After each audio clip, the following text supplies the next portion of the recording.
അപ്പോൾ നിങ്ങളൊന്ന് ആലോചിച്ച് നോക്കിയേ, വയനാട്ടിലെ ദുരന്തബാധിതരുടെ കണ്ണീരൊപ്പാൻ എന്ന് പറഞ്ഞിട്ട് ഈ ഇരപിടിയൻ പെൺകുട്ടികളെ വശീകരിക്കാൻ വേണ്ടിയിട്ട് ആ പുനരധിവാസ പ്രവർത്തനത്തെ ഉപയോഗിച്ചു എന്നതാണ് ഗൗരവമായിട്ടുള്ള കാര്യം. ഉത്തരവാദിത്തപ്പെട്ട ഒരു യുവജന സംഘടനയുടെ നേതാവ് അവിടെ ദുരന്തമുഖത്ത് പറന്നെത്തിയത് എന്തെങ്കിലും ദുരന്ത നിവാരണ പ്രവർത്തനത്തിന് വേണ്ടിയിട്ടല്ല. തൻ്റെ ഇത്തരം ചെയ്തികൾക്കാവശ്യമായ പണം സമാഹരിക്കാൻ ഒരവസരമായി കഴുകൻ കണ്ണുകളുമായിട്ടാണ് ആ വയനാടിൻ്റെ ദുരന്ത ഭൂമിയിൽ യൂത്ത് കോൺഗ്രസിൻ്റെ സംഘം പറന്നെത്തിയത്. ഇരപിടിയൻ മനോഭാവത്തോടു കൂടിയിട്ടാണ് അവിടെ പെരുമാറിയത്. അതുകൊണ്ട് ഈ ദുരന്ത പുനരധിവാസ പ്രവർത്തനത്തെ പോലും ഈ നിലയിൽ പണം സമാഹരിക്കാൻ, പെൺകുട്ടികളെ വശീകരിക്കാൻ, തൻ്റെ ഇത്തരം ചെയ്തികൾക്ക് ആവശ്യമായിട്ടുള്ള പണം സമാഹരിക്കാൻ ഉൾപ്പെടെ ഉപയോഗപ്പെടുത്തിയിട്ടുള്ള ഈ അധമ സംഘത്തെ ഗൗരവമായി കൈകാര്യം ചെയ്യേണ്ടതുണ്ട്.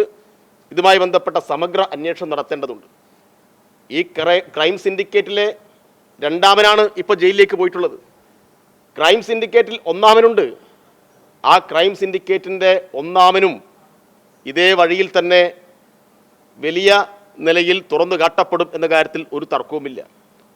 ഇപ്പോൾ വടകരയിലെ ഫ്ലാറ്റിനെ കുറിച്ചൊക്കെ ചില വാർത്തകൾ വരുന്നുണ്ട്. വടകരയിലെ ഫ്ലാറ്റിലേക്ക് ക്ഷണിക്കപ്പെട്ടു എന്നാണ് പറഞ്ഞത്. നമ്മൾ മനസ്സിലാക്കിയെടുത്തോളം രാഹുൽ മാങ്കൂട്ടത്തിൻ്റെ ഫ്ലാറ്റ് പാലക്കാടാണ്. അപ്പോൾ വടകരയിൽ ഫ്ലാറ്റുള്ളത് ആർക്കാണ്? അപ്പോൾ അത് സംബന്ധിച്ചും ഗൗരവമായ അന്വേഷണം നടത്തേണ്ടതുണ്ട്. ഇപ്പോൾ പെൺകുട്ടികളെ ഫ്ലാറ്റിലേക്ക് ക്ഷണിച്ചു കൊണ്ടുപോവുക, അവിടെ നിന്ന് ക്രൂരമായി ബലാത്സംഗത്തിന് ഇരയാക്കുക, ഗർഭചിത്രം നടത്തുക, അതിൻ്റെ പണം ഇതുപോലെയുള്ള ദുരന്തബാധിത ഫണ്ടിൽ നിന്നും ഉപയോഗപ്പെടുത്തുക.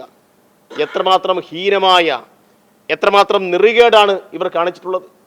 ഇതിനെല്ലാം ഇവർ കൂട്ടുനിൽക്കുകയാണ്. കോൺഗ്രസിൻ്റെ നേതൃത്വം കൂട്ടുനിൽക്കുകയാണ്. ഷഹനാസ് എന്ന് പറയുന്ന ഒരു യുവ എഴുത്തുകാരിയും പുസ്തക പ്രസാധകയുമായിട്ടുള്ള യൂത്ത് കോൺഗ്രസിൻ്റെയും ഒരു നേതാവ് കോഴിക്കോട്, അവരൊരു പത്രസമ്മേളനം നടത്തിയിട്ട് പറഞ്ഞല്ലോ, ഇദ്ദേഹത്തിൻ്റെ ഇത്തരം ചെയ്തികൾ സംബന്ധിച്ച് എനിക്ക് നേരത്തെ അറിവുണ്ടായിരുന്നു, എന്നോടുൾപ്പെടെ മോശം പരാമർശങ്ങൾ നടത്തിയിട്ടുണ്ട്, ഷാഫിക്ക് ഞാനിത് പരാതിയായിട്ട് പറഞ്ഞതാണ്, പക്ഷേ അവർ പ്രോത്സാഹിപ്പിച്ചു.